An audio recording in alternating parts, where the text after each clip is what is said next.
Câmara de Vereadores é a sede do Poder Legislativo Municipal. Os vereadores representam o cidadão na busca de melhorias para a cidade. O trabalho deles é discutir e votar importantes projetos para a Farroupilha. Além de atender a população e fiscalizar a administração municipal. As sessões da Câmara acontecem às segundas e terças às 18 horas. Todos podem acompanhar, não precisa convite nem traje especial. Câmara de Vereadores de Farroupilha, compromisso com a comunidade. Invocando o nome de Deus, declaro abertos os trabalhos da presente sessão ordinária.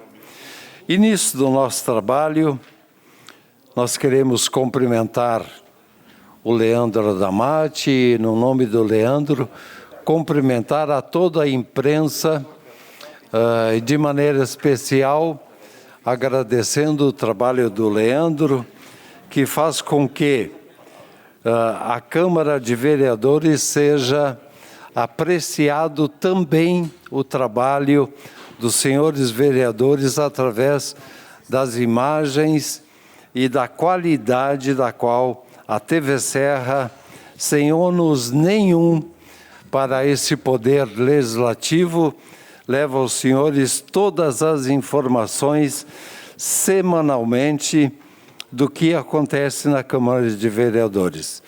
De antemão, eu quero agradecer ao Leandro e também cumprimentar ao mesmo tempo as senhoras vereadoras, doutora Clarice, doutora Eleonora, senhores vereadores, e desejar um bom trabalho a todos.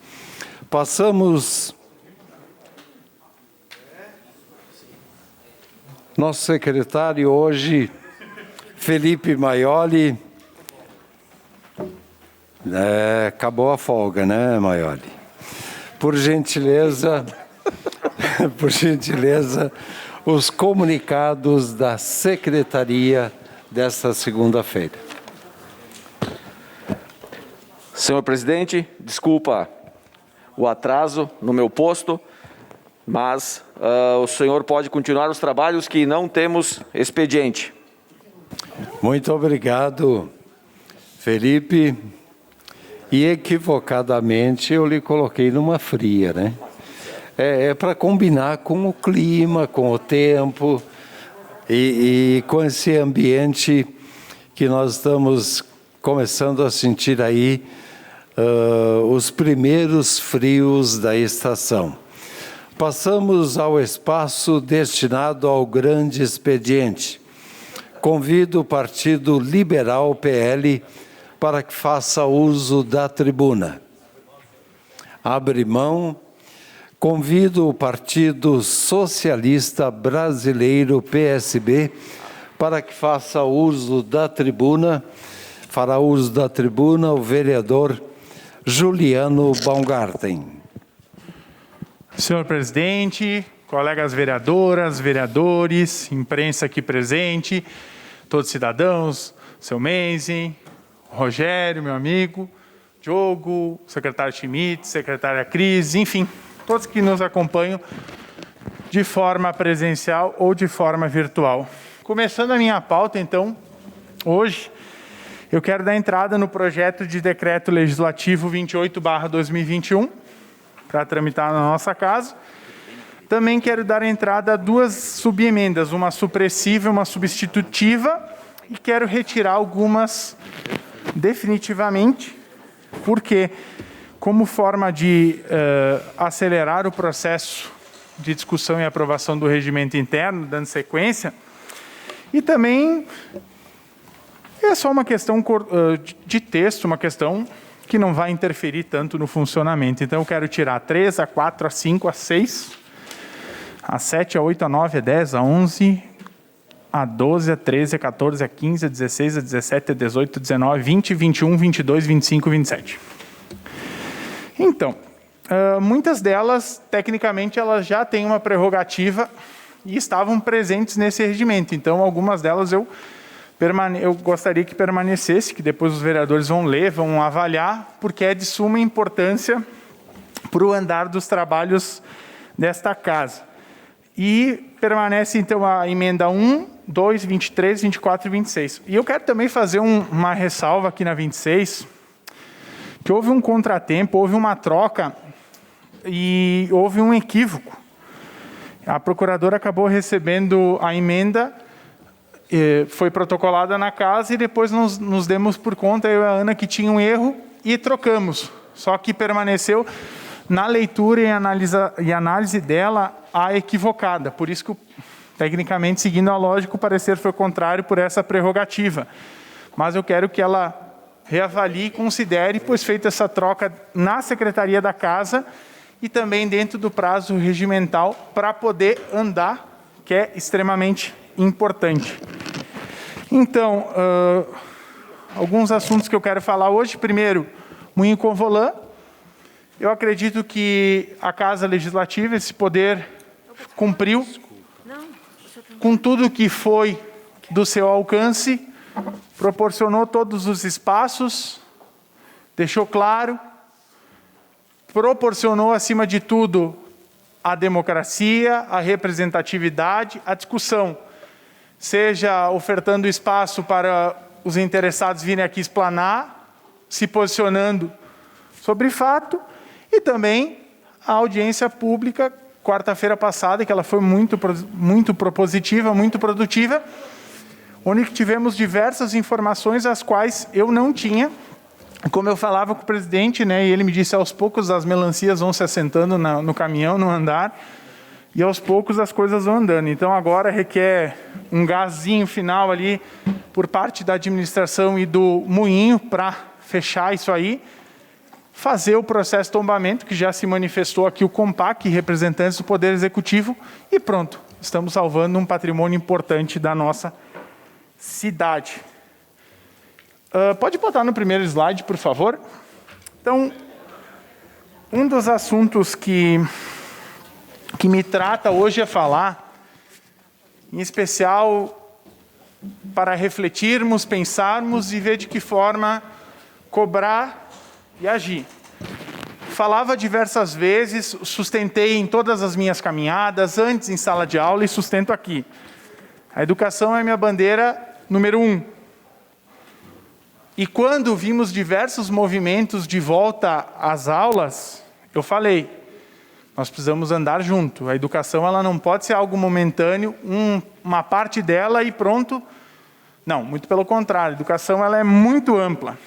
E quando a gente fala em educação a nível de Brasil, se eu levasse a este plenário um objeto que representasse como ela está sendo vista de cima para baixo, eu levaria uma tesoura. O que nós vemos são cortes, cortes, cortes e agora o congelamento. O que é congelamento? Como a educação não é prioridade nesse governo federal, o que se faz? Se congela. Se atingir os objetivos, e entrou determinado recurso, libera. Enquanto isso, o que a gente vê? O sucateamento, a deteriorização da educação pública. A educação que interfere muito na vida das pessoas. Muito.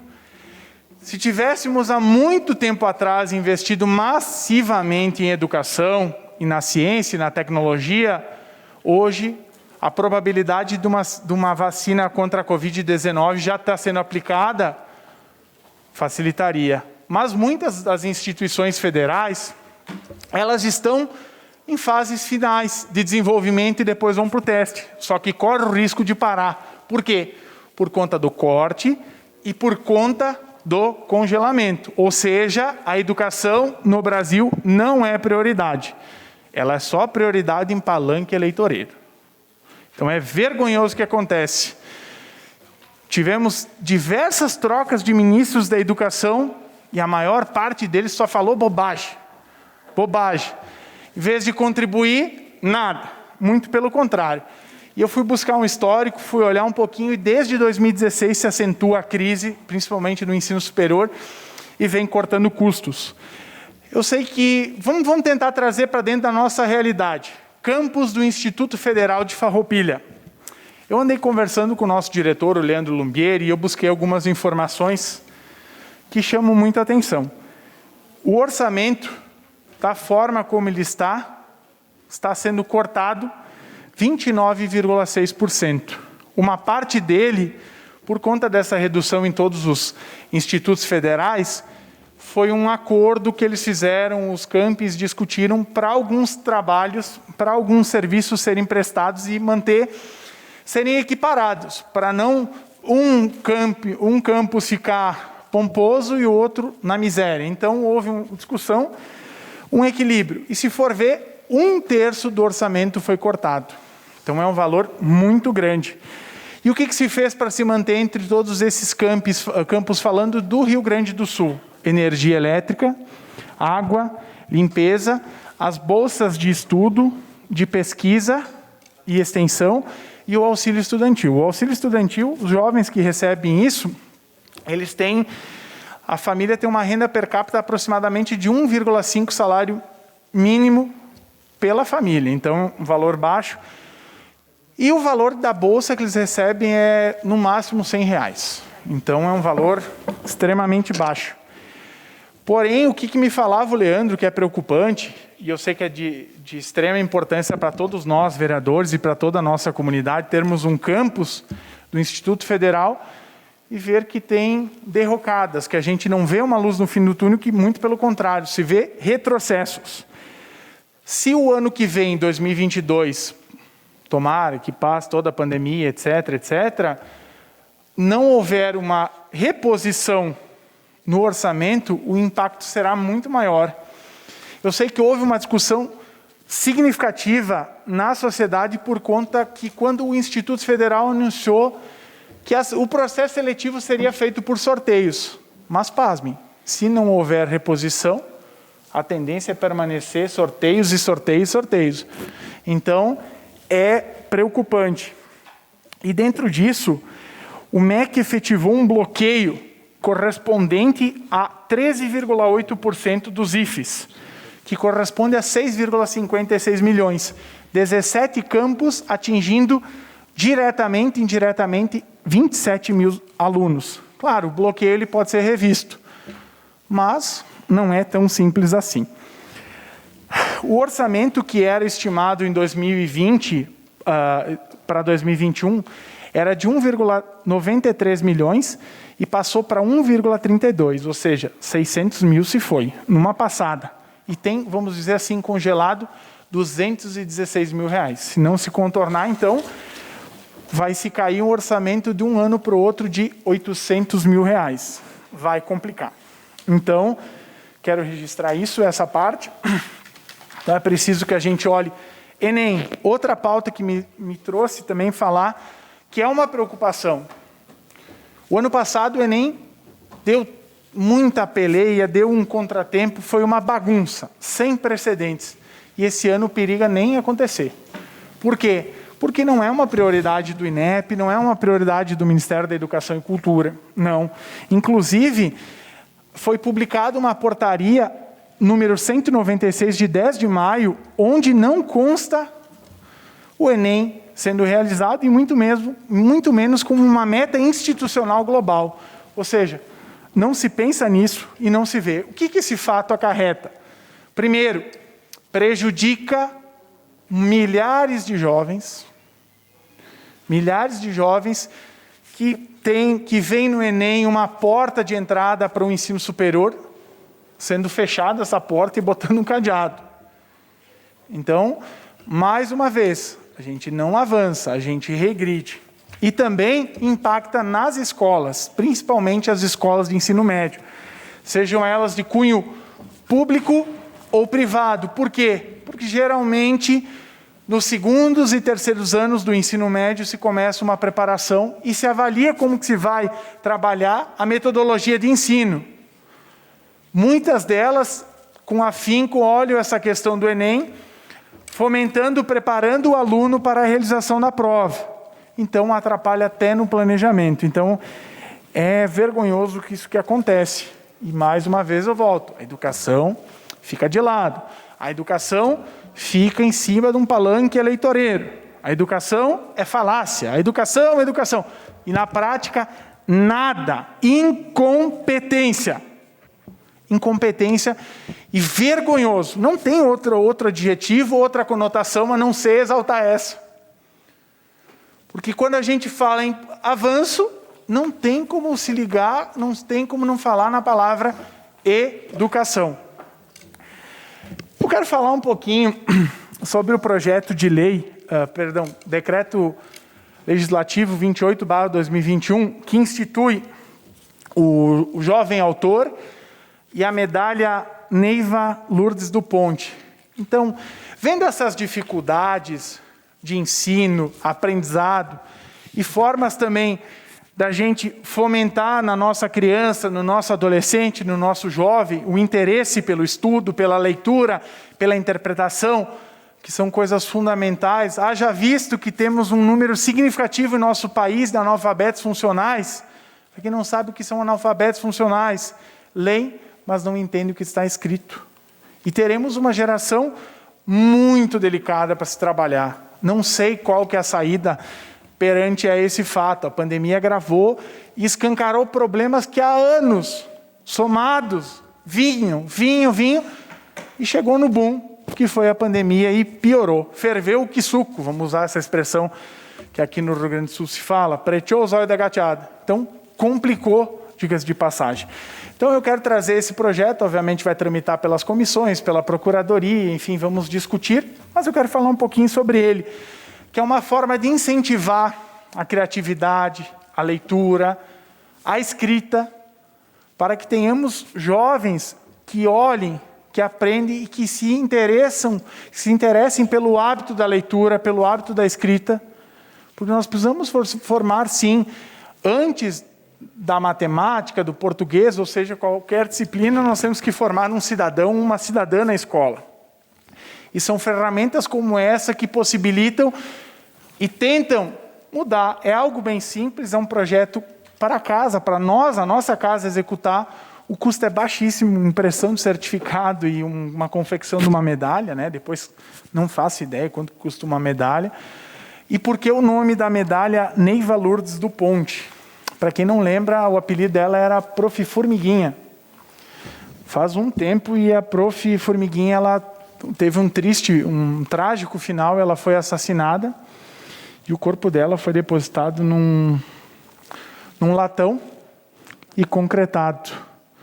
E eu fui aluno dela, e quando eu era aluno dela, no auge dos meus 16, 17 anos, eu ouvia, tentava entender o que ela falava, mas eu achava que aquelas falas não faziam sentido. Mas, quando eu fui para o exercício da docência, aquilo constantemente soava e lembrava. E sim, ela estava coberta de razão. Ela era uma guerreira, uma batalhadora, e a bandeira dela, sim, era a educação. Infelizmente, acabou vítima, e é uma singela homenagem que também, para lembrar o legado dela, para lembrar essa chama, essa defesa pela educação. Então, eu quero deixar aqui registrado esses assuntos, e quando eu falava na sessão retrasada, se não me falha a memória, a educação é uma bandeira de todos. Vamos usar um pouco o exemplo na história. Como eu sou professor de história, historiador, pós-Segunda Guerra Mundial, Alemanha e Japão foram devastados. Os países praticamente ruíram. O que se tentou e o que se fez? Se começou a reconstruir pela educação. O que a gente tem de exemplo da Alemanha e Japão? Países extremamente desenvolvidos, seja eles na esfera econômica, educacional e, acima de tudo, com altos índices de desenvolvimento humano. Portanto, precisamos lutar pela educação. Cada jovem que inserirmos no ambiente acadêmico é mais uma mente pensante para desenvolver a nossa sociedade. Então, não dá para admitir mais esse corte, esses bloqueios. E, por favor, os candidatos do ano que vem, seja as esferas que for, quando for falar de educação, não usem só no palanque. Quando chegar na hora da prática, ponha. Muito obrigado, senhor presidente. Obrigado, vereador Juliano Baumgarten. O senhor relembrou aqui de um nome do qual nós temos uma saudade muito presente ainda em nossa vida. Convido agora a Rede Sustentabilidade para que faça uso da tribuna. Abre mão. Convido os republicanos para que faça uso da tribuna. Abre mão. Convido o Partido Democrático Trabalhista, PDT, para que faça uso da tribuna. Vereador Gilberto do Amarante fará uso da tribuna pelo tempo de 15 minutos. Boa noite, senhor presidente. Boa noite, vereadores, vereadora. O nosso vereador Gasolina, que está aqui hoje também. O nosso secretário Schmidt, o Adamati, a nossa imprensa. O Jorge, do Jornal Farroupilha. A secretária do Planejamento, a Girelli, Cristiane Girelli. Do seu Menzen, que é um sempre visitante dessa casa. E os demais presentes, os funcionários da casa. Senhor presidente, eu vou falar rapidamente aqui da nossa ida à Corsã, com a vereadora Clarice e o vereador Roque. Então, construída essa visita pelo vereador Roque, aqui com o Elto da Corsã de Farroupilha, onde podemos falar que temos, né, doutora Clarice, uma boa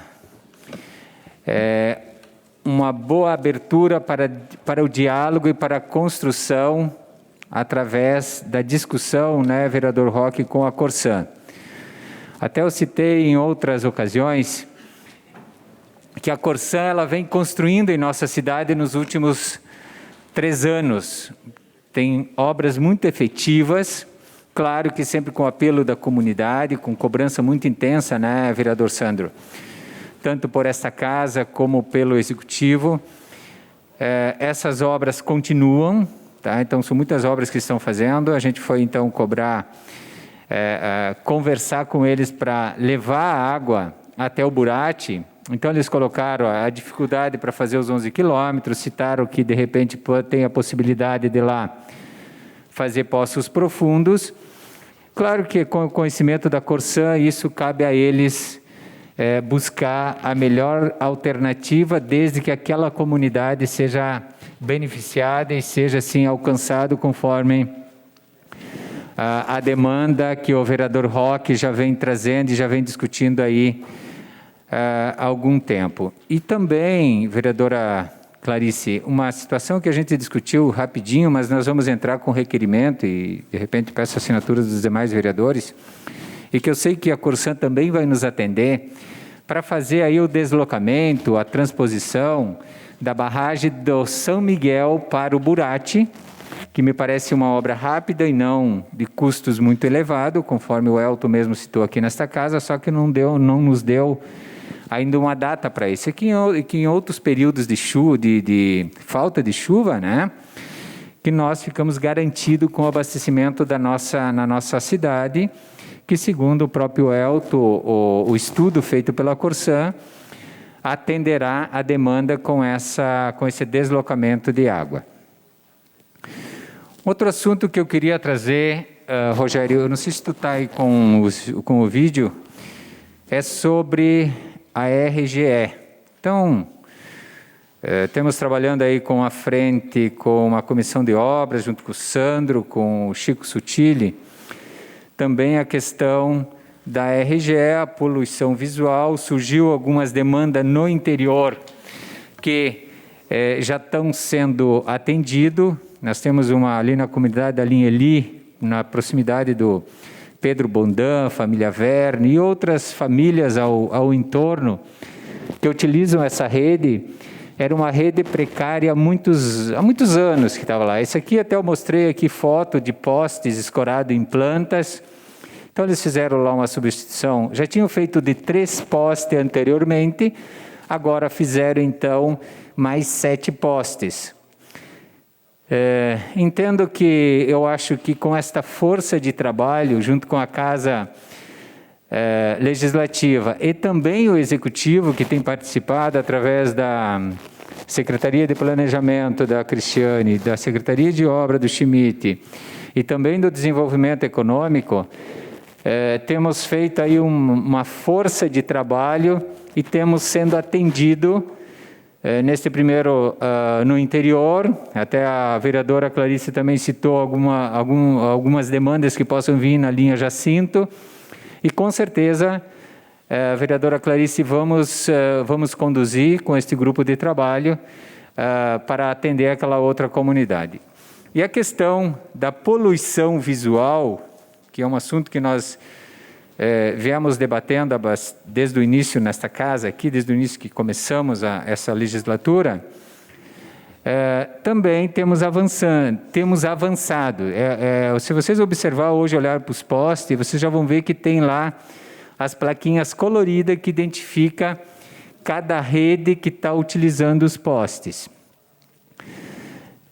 E para nós aprofundar essa comunicação e melhorar esse entendimento entre o próprio Executivo, a RGE e com o apoio desses vereadores, na próxima quinta-feira, presidente, nós vamos estar ocupando a sala de reuniões para nós, então, trazer para a conversa as operadoras que utilizam esses postes. Para, então, a gente formalizar este pedido para eles, porque a RGE também, nesse primeiro momento, está fazendo um trabalho aqui na Júlio de Castilho, que inicia na Pedro Grandene e termina lá na 122. Vamos trabalhar porque ali tem fios pendurados, fios fora de altura, cabos arrebentados. E para a RGE, então, de repente, não desligar algum fio que possa estar sendo utilizado por alguma empresa que ocupa a internet desses cabos, neste primeiro momento, vereador Sandro, então, na quinta-feira, a gente vai estar conversando, integrando as duas partes, tanto por parte do desenvolvimento econômico do Executivo, buscou todas as informações, os CNPJs, e juntaram com os CNPJs que a RGE tem, que se não me engano dá em torno de 12, e entre estas empresas que estão de acordo com a RGE, estão de acordo com o município, possa ter alguma empresa aí não identificada e possibilita até aqueles usuários que já estão formalizados fazer a indicação e aí a RGE ou de repente o próprio poder público possa informar essas pessoas que se identifique, que identifique a sua fiação. Vereador Sandro, e lá a gente vai estar discutindo também a questão das cores, né? As placas já estão definidas, as plaquinhas que estão nos cabeamentos já estão definidas as cores, e provavelmente, senhor presidente, a gente vai fazer um grupo de trabalho que Barbosa até pegou o nosso andar aqui de trabalho e fez uma reunião também com a RGE nesses mesmos moldes, onde chamou este grupo de usuários de cabeamento lá naquela cidade e já está com isso em prática, e me parece, por conversa com o pessoal da RGE hoje, que lá já começou a funcionar, como já tem outros municípios que conseguiram colocar, ou trazer para suas cidades uma organização e diminuindo um pouco esta poluição visual que nós falamos, que é muito ruim para nós que moramos e convivemos e queremos o melhor para a nossa cidade e cuidamos dos nossos prédios e do nosso entorno. E então a empresa RGE, que junto com as operadoras e claro com essa força tanto do Executivo e Legislativo, possamos estar organizando isso também e trazendo aí melhorias para todos nós. Bom, a RGE então fica aqui, depois nós vamos estar pedindo a sala para quinta-feira, às 14h30, mais ou menos, Depois informamos aí o horário certo. A questão dos buracos, conforme na última fala que eu trouxe para essa casa, e é um assunto que está muito preocupante para todos nós, moradores desta região, e nós, de certa forma, estamos no meio deste problema que, como citei na última conversa, para qualquer lugar que nós se movimentar, nós vamos passar por uma ERS, uma VRS, com buracos, né, dos quais nós temos visto aí pela imprensa, pelas redes sociais, de tantos motoristas que às vezes estão trafegando com crianças e tem que parar, estoura pneu, perde calota, estoura roda, quebra a balança de carro, tem que transportar o seu veículo em guincho, porque as nossas rodovias hoje não estão permitindo que nós circule com segurança, pelo fator da má conservação. Eu sei, vereador Roque, que o nosso Estado, ele não tem o mínimo de cronograma, ele não olha, ele não observa. Eu acho que o único olhar dele é ver ali na frente, eu vou me livrar isso com pedágio. E é tudo o que nós não queremos. Já pagamos uma carga de imposto muito cara. O Estado parece que mostra aí um pequeno sinal de equilíbrio financeiro, então que cuide das nossas rodovias, porque nós pagamos aí uma carga de tributo e a Serra Gaúcha tem aí um PIB diferenciado de outros municípios. De repente eles olham para nós, aquele povo trabalha e não tem tempo de cobrar. Não, nós vamos cobrar muito do Estado. Nós vamos estar fazendo algumas ações nesses próximos dias para, já que o DAER, de repente, nós não recebemos ainda retorno do governo do Estado, aquela moção de apelo, nós vamos tentar buscar, através de algumas ações, o envolvimento do governo do Estado, o envolvimento do DAER, o envolvimento do secretário Costela, que até a gente já esteve conversando com ele algumas vezes no passado, mas eu vejo que há muita conversa, há muito deixar nos enrolar, mas de efetivo, de concreto, nada, absolutamente nada, nada. O DAER deu uma resposta da nossa moção de apelo, que foi aqui: informamos que são justas as justificativas e solicitações que nos foram apresentadas. Trabalhamos de forma incansável para que hajam as condições mínimas de trafegabilidade nas rodovias ERS 122, RSC 453, VRS 813 e IRS 446, que, como a gente está trabalhando em conjunto com os vereadores de Barbosa e de Caxias do Sul, essa aqui é aquela IRS que liga lá por São Vedelino, na 122, de Carlos Barbosa, São Vedelino. Entretanto, os recursos financeiros são escassos, necessitaríamos de uma oxigenação financeira constante no contrato da Conserva, que aqui é a empresa lá, que é a Ecopave, Engenharia Limitada, o que infelizmente não vem sendo possível em virtude da crise financeira que o Estado atravessa. Faz muitos anos que estão atravessando, é uma ponte sem fim isso aqui. Infelizmente, no momento, não temos uma data concreta para informarmos quanto ao início das obras de recuperação de pavimento que justificadamente esta Câmara de Vereadores de Farroupilha RS nos solicita. Ou seja, temos uma desculpa, mas eu acho que não podemos passar. Eu acho não, eu tenho certeza, Adamati, que não dá para nós passar esse inverno. Não dá. Nós, vereadora Clarice, se nós não conseguirmos de uma forma administrativa, de uma forma de apelo, de publicidade, vamos entrar com uma ação judicial. Esta casa aqui, conforme já conversado com a vereadora Clarice, estamos vendo a maneira mais acertada judicialmente e vamos buscar outros meios, outros métodos, porque, de repente, desta forma, consigamos algum retorno do Estado. Muito obrigado, senhor presidente. Obrigado, vereador Gilberto do Amarante. E nós colocamos e convidamos o Movimento Democrático Brasileiro, MDB, para que faça uso da tribuna. Fará uso da tribuna a vereadora doutora Eleonora Broilo.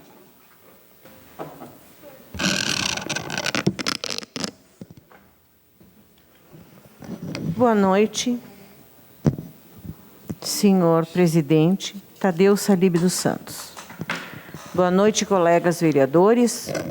Boa noite, colega vereadora doutora Clarice Baú. Primeiro, eu quero agradecer os vereadores da minha bancada, Marcelo Broilo e Felipe Maioli, por me cederem o uso do grande expediente e, desta maneira, representá-los nessa noite. Quero cumprimentar a imprensa. Eu vejo aqui, talvez esteja ficando cegueta, mas, enfim, eu vejo aqui o Adamati, o Bruxel, se tiver mais alguém e eu não nominei, peço desculpas, mas toda a imprensa, então, está nominada no nome deles. Vereador Arielson, sempre vereador Arielson, né? O Diogo, a secretária Cristiane Girelli, o secretário Schmitz, se tiver mais algum secretário, considere-se também nominado, o seu Menzen, né? Todos os nossos funcionários, me desculpem, mas eu vou fazer uma cirurgia de catarata, então, de longe eu não enxergo muito bem. Mas acho que eu vejo o Diogo, né? Não. Então, acho que são esses. É o Diogo? Então, tá. Bem, acho que estão todos nominados. Alguns assuntos, então, me trazem hoje a essa tribuna. O primeiro assunto, eu vou dar uma pincelada rápida, porque eu sei que depois tem um requerimento que vai falar sobre isso, que é da oposição, inclusive, e nós poderemos discutir melhor, que é sobre a Escola Municipal Eugênio Ziero, localizado na comunidade de São José da Linha República, que é um assunto que vem sendo amplamente discutido. Tem sido discutido em todos os níveis nas mídias, né? E eu não vou me aprofundar justamente porque eu acho que nós podemos discutir melhor depois, mas enfim, alguns pontos eu acho que precisam deixar bem esclarecido. O primeiro é que a escola não vai fechar. Eu entendo a ansiedade e a incerteza que a comunidade escolar está tendo. Eu entendo. Há não muito tempo, houve várias escolas interioranas que foram fechadas pelo então governo anterior. Claro que isso traz uma incerteza muito grande para a comunidade interiorana, né, da linha República, mais especificamente comunidade de São José. Mas eu posso afirmar, né, e eu acho que depois a nossa líder de governo vai poder dizer também que essa possibilidade não existe, a escola não vai ser fechada. Um outro ponto é que todos os problemas estão sendo estudados e vão ser solucionados na medida do possível, os problemas serão solucionados. Tá? E eu acho que nós temos que ter a consciência de que o mais importante neste momento é a certeza do não fechamento da escola. Bom, com isso, eu vou passar para o meu segundo assunto.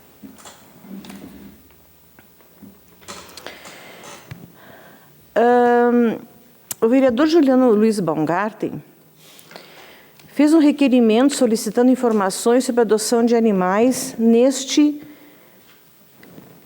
meses, primeiros 4 meses, 5 no máximo, de 2021. Foi mandado a resposta e eu confesso para vocês que eu fiquei positivamente surpreendida. Nem eu tinha esses dados e eu gostei muito do que eu vi. Por isso que eu trouxe para que ficasse registrado nessa casa. O requerimento, então, tinha 3 perguntas. Quantos animais domésticos, cães e gatos, foram recolhidos no ano de 2021 das ruas? Quantos animais domésticos, cães e gatos foram doados no ano de 2021? E qual o conteúdo do termo de adoção existente? Bem, vejam então. Aí eu fiquei surpreendida com a resposta. Pela pergunta 1. Quantos animais domésticos foram recolhidos no ano de 2021 das ruas? Resposta.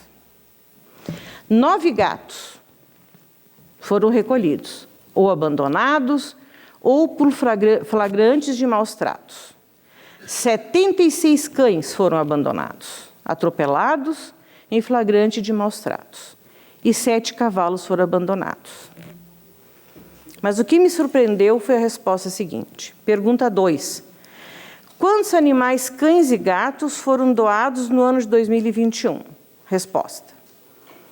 19 gatos foram doados. 9 foram recolhidos e 19 foram doados.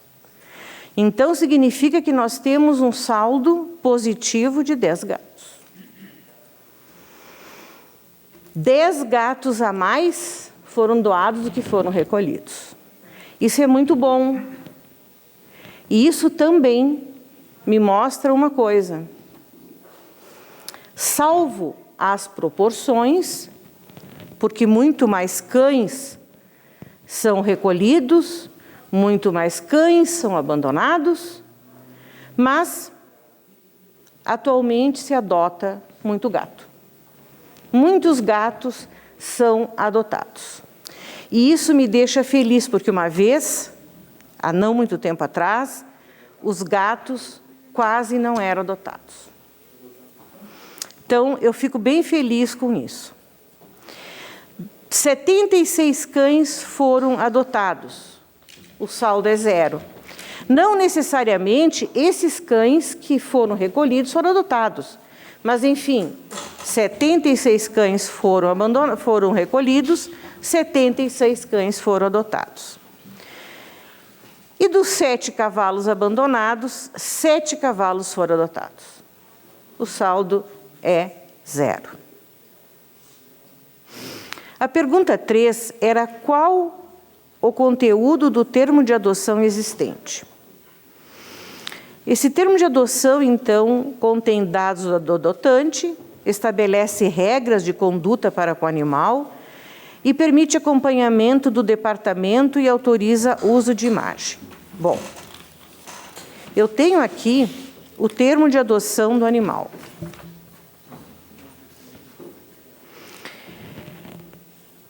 E eu achei esse termo de adoção muito bom. Muito bom. As cláusulas são, no total, se eu não me engano, 17 cláusulas, né?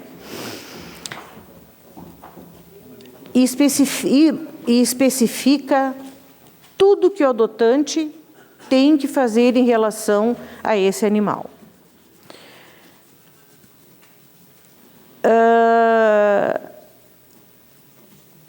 Muitas pessoas vão dizer, mas para que tudo isso? Isso dificulta a adoção. Não, eu não concordo.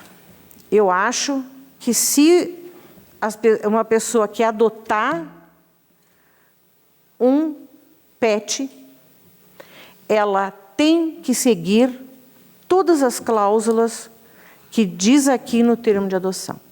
Ela tem que ser responsável por essa adoção. Porque, caso contrário, é muito fácil adotar e largar logo ali na frente.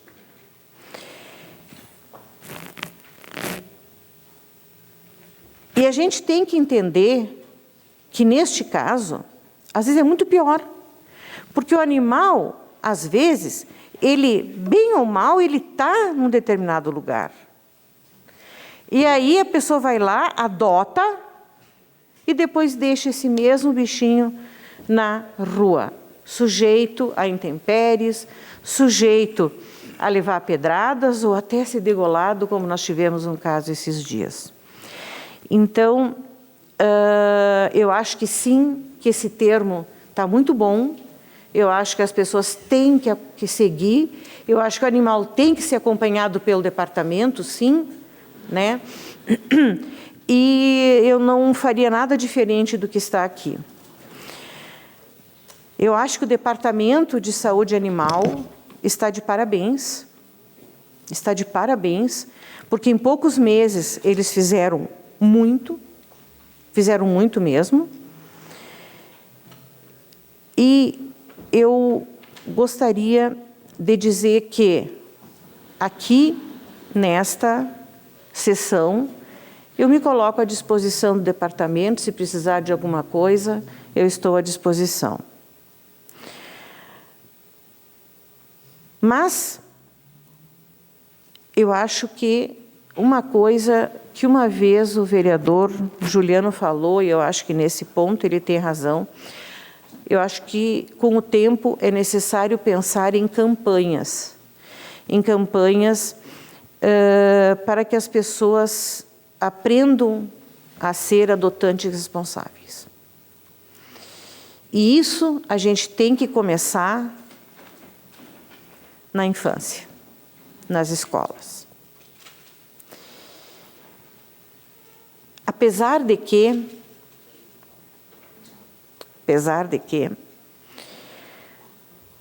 as pessoas ou são boas ou não são. Tu não ensina uma pessoa a ser boa, tu não ensina. Tu não ensina uma pessoa a ter uma bondade que ela não tem por dentro. Infelizmente, tu não ensina. Eu sempre digo que a maldade não é seletiva. Tu não é mal só com animais. Se tu comete maldades com animais, fatalmente um dia ou outro tu vai cometer maldade também com humanos.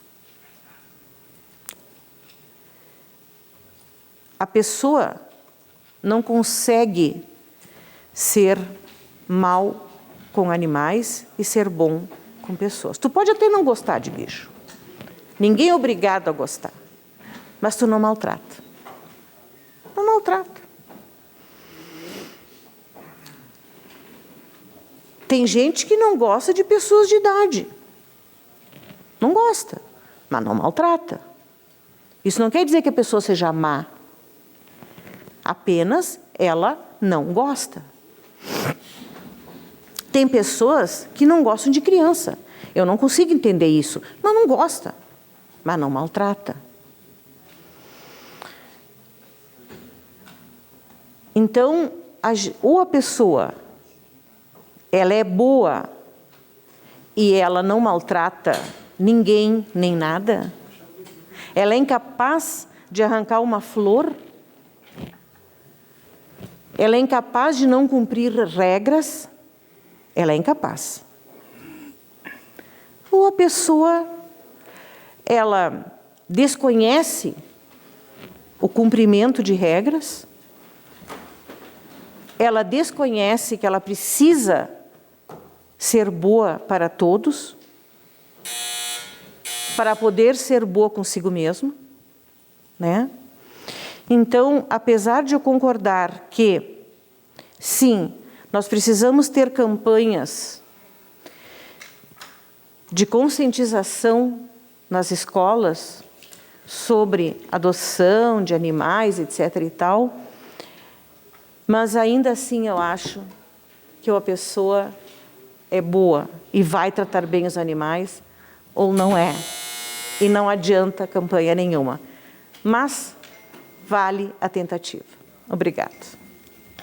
Obrigado, vereadora, doutora Eleonora Broilo. E apenas para informação, doutora, será feito um convite para a responsável, que é a Arlene, de vir a esta casa para também nos trazer informações de ações importantes que estão sendo feitas naquele departamento e também de ações como estão sendo feitas até nas vacinações que estão beneficiando os animais mais desamparados que nós temos no recolhimento de alimentos também para os cães. Queria cumprimentar o Arielson, sempre vereador, a secretária Cristiane Girelli, também o secretário Argídio Schmidt, e dizer do orgulho de levar demandas direto a este setor, o qual o senhor é o responsável, e a eficiência pela qual prima aquela parte do setor executivo que, funcionando melhor, seria impossível. Muito obrigado. Para fechar o nosso grande expediente, eu convido o Partido Progressista, o PP, para que faça uso da tribuna. Fará uso da tribuna a líder de governo aqui na Câmara, doutora Clarice Baú.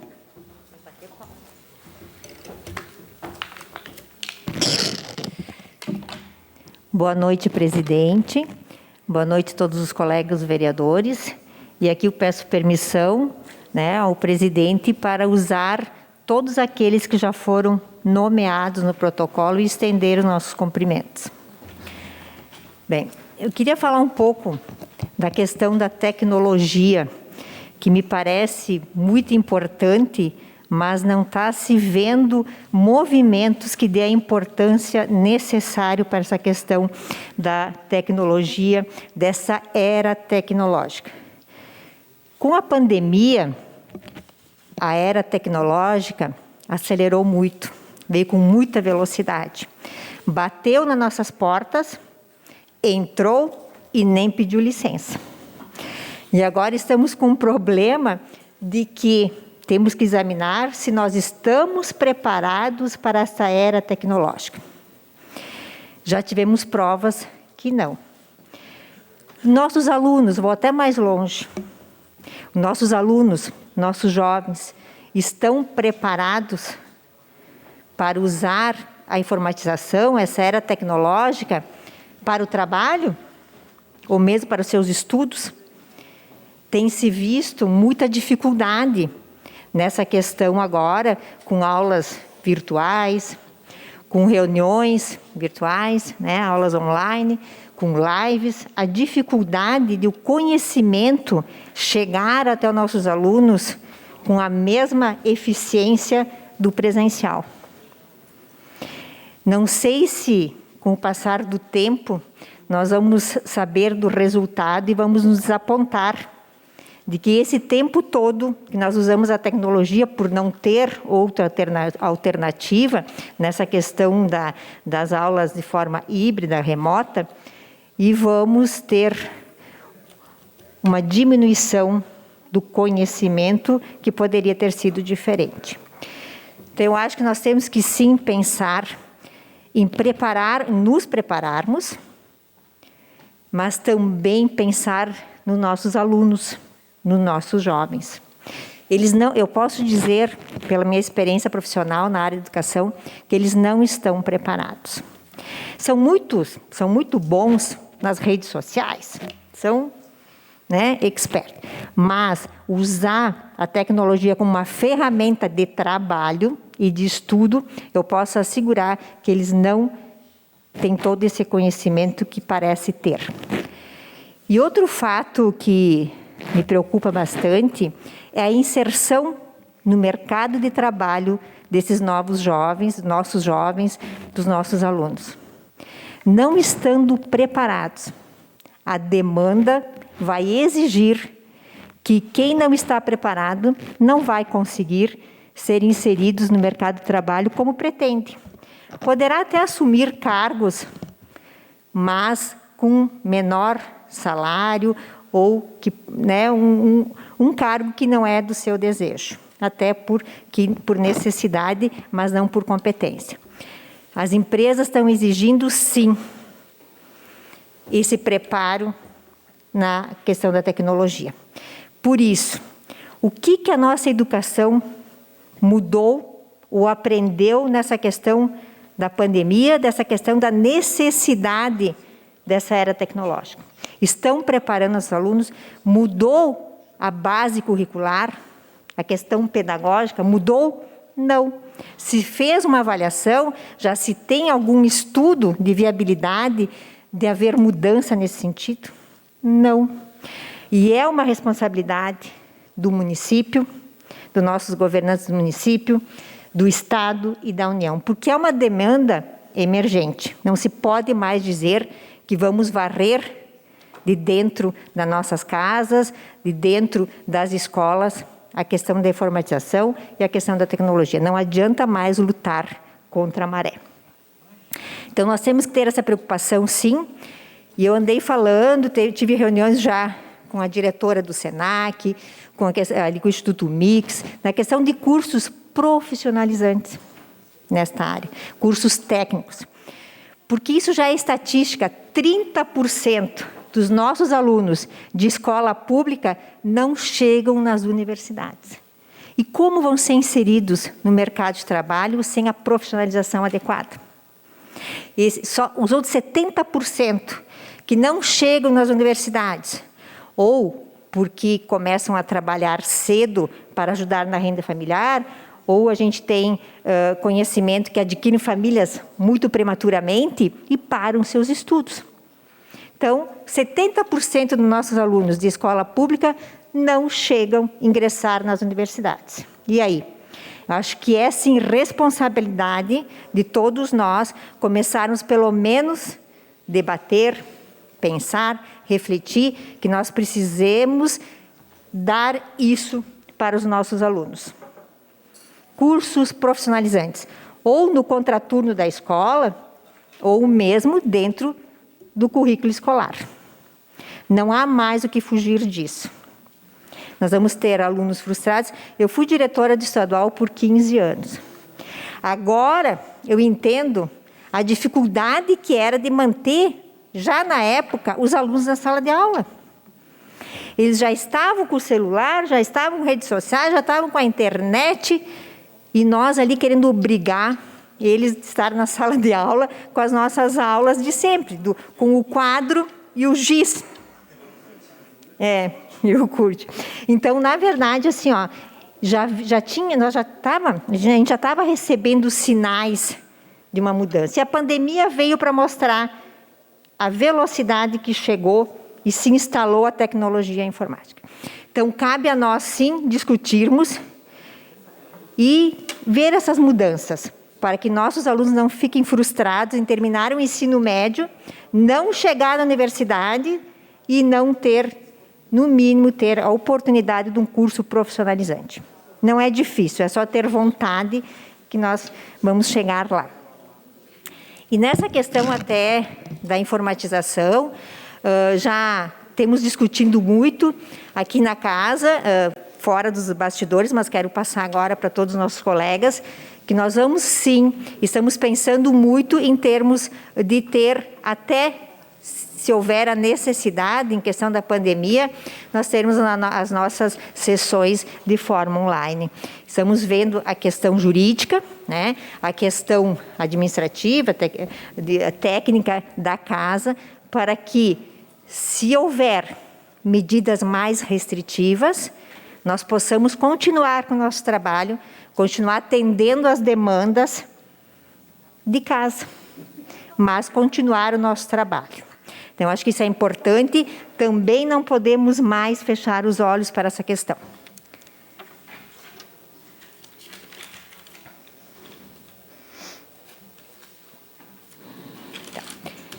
Então, outra questão que veio à tona, já nas mídias, é a questão da escola, então, Eugênio Ziero. A gente teve na Rádio Espaço, com o colega Roque e o Amarante, lá surgiu, né, também este tema. A gente aqui deve analisar a questão, e não na questão de palanque político, mas na questão da educação, que é melhor para os nossos alunos. Eu estive conversando com a secretária também de Educação, ela colocou, e já falou na imprensa também, que nunca teve a ideia do fechamento da escola. Então, aqui nós temos que analisar toda essa questão que foi para a mídia, realmente a necessidade, temos o 4º e 5º ano que foi deslocado para a Jance, e os demais alunos ficaram. É uma escola que tem poucos alunos, isso é verdade. Mas prova de que a secretária, a administração, nunca pensou em fechar, que desde maio houve a notícia que a internet da localidade da escola era muito ruim. E desde lá já está sendo trabalhado fechar o contrato para levar até a comunidade uma internet de melhor qualidade. Então, se a ideia fosse fechar, não precisava investimento nessa questão da internet. Então, ficamos tranquilos. Mas daí tem uma questão. Os pais se movimentaram, foram para a imprensa, com medo do fechamento ou para realmente essas duas turmas voltarem para a escola. Porque o que foi me passado pelas mães era o medo do fechamento da escola. Isso não tem mais, ponto. Agora, será que é quarto e 5º ano, né? Pelo que a secretária nos passa, é que houve a anuência dos pais através da direção. Então, o diálogo está aberto, agora vamos identificar. É para o fechamento, não precisa mais nenhum movimento e mais nada. Mas, se for vontade dos pais que analisaram e é melhor para que os filhos fiquem na localidade, então sim, o diálogo está aberto, vamos rever a situação. Vamos ver a questão pedagógica também, fazer um estudo de viabilidade pedagógica, onde esses alunos são melhores atendidos. Que a gente sabe que a 4ª série, o ano que vem, eles já vão para o Júlio Mangoni.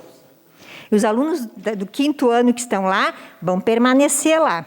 Então, nós temos que conversar com os pais, eu acho que está aberto o diálogo com a secretaria, foi isso que foi me passado, para rever essa questão. Acho importante que as portas não estão fechadas, mas quero aqui trazer a tranquilidade de que, se for preciso, sim, contratar professor e for da vontade dos pais, mas também da questão pedagógica que vai ser analisada, for melhor para os alunos, com certeza vai ser feito isso. Quero só tranquilizar que está sendo encaminhado a situação para o melhor para os alunos. Também, outro assunto, agradecer aqui o convite do nosso colega Roque, né, a companhia do Gilberto Amarante, e agradecer também a secretária, Cristiane Girelli, por ter nos concedido, né, o Nestor Zanonato Filho para nos acompanhar, representando o Executivo, na reunião que tivemos na Corsã, na sexta-feira. A minha avaliação foi positiva, né, a nossa ida até lá. Nós somos no setor de expansão de rede de abastecimento, para que a Corsã, se tu me permite fazer um relato rápido, colega, de que são 11 quilômetros no Rio Burati, que eles estão sendo abastecidos por poços artesianos rasos. E com a estiagem, então o problema de falta de água é iminente. Então, nós fomos até lá no propósito de que essas 300 famílias que estão ali, e mais ou menos aproximadamente 30 indústrias que estão preocupados, inclusive pela dificuldade de conseguir a certificação da água por ser poços artesianos. Então, acho que a Corsã ficou de fazer um estudo de viabilidade para o que melhor poderá ser feito nesta área. Se vai ser feito uma extensão da rede de abastecimento ou, né, os poços mais profundos, que também daí vai evitar qualquer risco à saúde, inclusive, né, e também da questão do abastecimento. E também outro fato que foi levantado pelo nosso colega Roque é que muitas indústrias querem vir para se instalar nessa localidade do Rio Burati. Só eles não vêm porque não têm as condições mínimas, que é o abastecimento de água. Então, tudo vai melhorar, trazendo mais renda e mais empregos para a nossa cidade. Acho que é importante, sim, a nossa ida, e vamos ver agora, então, os encaminhamentos que vai ser necessário serem feitos. Vamos ver. Eu quero também dar o retorno para o pastor Davi, na questão que ele me incumbiu na última sessão, na questão daquele fato que aconteceu com a Guarda Municipal. Houve um fato dia 12, em que houve uma discussão, né, de um cidadão com 2 guardas municipais. Então, eu fui ver o que realmente tinha acontecido e quais os encaminhamentos que foram feitos até o momento. O que me passaram, então, através do secretário de Coloda, tá? Ele me deixou claro, só mais um minutinho, que a orientação sempre do Executivo foi que a guarda fosse uma guarda cidadã. E que também, que essa guarda, nessa orientação, estivesse próximo das necessidades da comunidade. Foram feitos cursos, foram feitos treinamentos, tá? E eles estão essa Guarda Municipal está auxiliando muito nesta época da pandemia, na fiscalização, no monitoramento, na questão até da imunização, tá? Estão auxiliando muito. E o encaminhamento foi feito que existem 2 versões, como todo fato sempre existe, né? Foram afastados os guardas da rua, eles estão trabalhando na área administrativa, até então se resolver, foi instaurada a sindicância para resolver, então, toda essa questão. Então, eles não estão mais junto à população, e sim, então, na área administrativa. Era isso. Obrigado. Vereadora doutora Clarice.